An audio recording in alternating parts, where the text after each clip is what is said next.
New Haven, sur la côte sud de l'Angleterre. Le premier ferry de France arrive au port.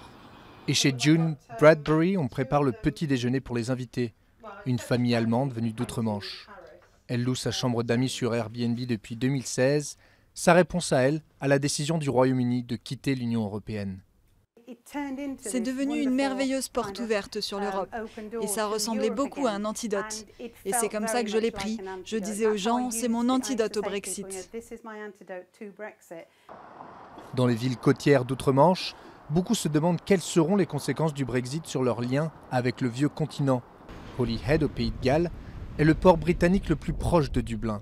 Les camions qui arrivent d'Irlande préfèrent souvent prendre la route à travers l'Angleterre pour rejoindre la France plutôt que prendre la mer, plus long. Mais une nouvelle route maritime directe, reliant Dublin au continent, est à l'étude, au cas où le Brexit compliquerait la circulation des marchandises via le Royaume-Uni. Le port d'Holyhead perdrait son utilité, mettant en péril des centaines d'emplois. Nous n'avons aucune information. On ne sait pas ce qui va se passer quand on ira à Douvres. On ne sait pas quand on va en France ce qui se passera à notre retour au Royaume-Uni. Même ici, quand on vient chercher nos remorques au port, nous n'avons aucune idée de quelle sera la procédure à suivre. Mêmes inquiétudes à Douvres, premier port de la Manche. Le conseil municipal a conclu que si les nouveaux contrôles douaniers retardaient ne serait-ce que quelques minutes chaque camion, les bouchons de milliers de camions s'étendraient sur des kilomètres.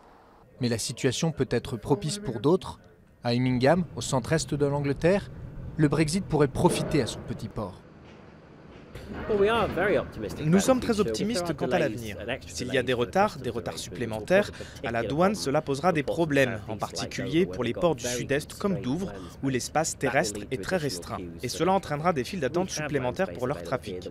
Ici, nous avons de la place pour mieux gérer l'espace afin d'éviter les files d'attente. Les villes portuaires britanniques espèrent y voir plus clair rapidement, mais les négociations entre Londres et Bruxelles n'ont pas encore abouti à un accord.